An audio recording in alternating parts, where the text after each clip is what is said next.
Ano-ano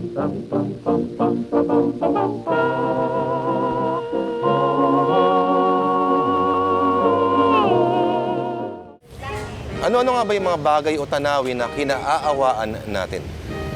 Naaawa tayo sa mga batang walang makain, sa mga matatandang may sakit, sa mga cute na asong pinahirapan, kay Ate Guy pag tumutulo ang luha, kay Casey Concepcion dahil, ay! Sa mga walang kalaban-laban. Ang tanong, bakit nga ba tayo nakakaramdam ng awa?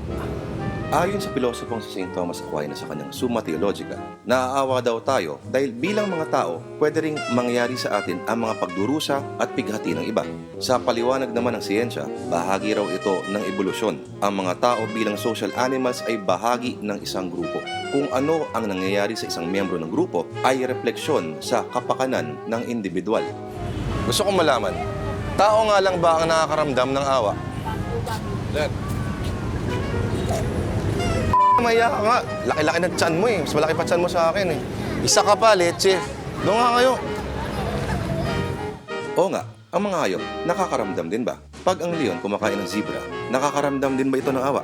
At may sinabi rin si Shakespeare tungkol sa pagkahabag. The quality of mercy cannot be strained, sabi ng isang tauhan ni Shakespeare na si Portia sa kanyang dulang The Merchant of Venice. Sa madaling salita, hindi raw ito pwedeng pilitin o puwersahin para daw itong banayad na patak ng ulan mula sa langit. Ngayon, ano naman ang kinalaman ng konsepto ng awa sa usaping panlipunan ngayon? Ano? Kain? Mahiya ka nga, mas malaki pa yung katawan mo sa akin, magtrabaho ka nga.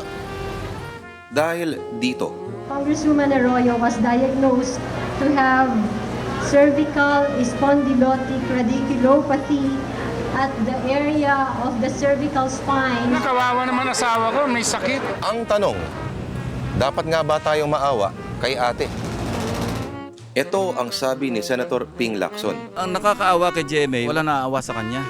Aroy, pero sabi ng iba, wag naman daw ipatapon sa kulungan. Sobra naman daw yon. Eh kung ganun lang din naman ang usapan, eh di dapat na rin tayo maawa sa mga to. Sa kanila, at sa kanila, at sa kanila. Pero ano namang katarantaduhan ito? May mga nagsumbong na naman po sa amin na mga nasa administrasyon ngayon na meron po silang mga masamang balakin, no? Meron sila ngayong operation code, Put the Little Girl to Sleep. Teka, plano ng gobyernong patayin si CGMA? Wow, Ate Horn, ano naman kaya yung nahit-hit ninyo? Anong gimmick na naman ito para kaawaan kayo ng publiko? Nakikita namin mukhang tugma ito sa report na sinabi sa amin. Kung wala silang preba, medyo dating gawin na naman yata na yan. Kaya walang naaawa sa inyo eh. Put the little girl to sleep pala ha. Eh di ba, ang taong may sakit at pagod, dapat nangang matulog.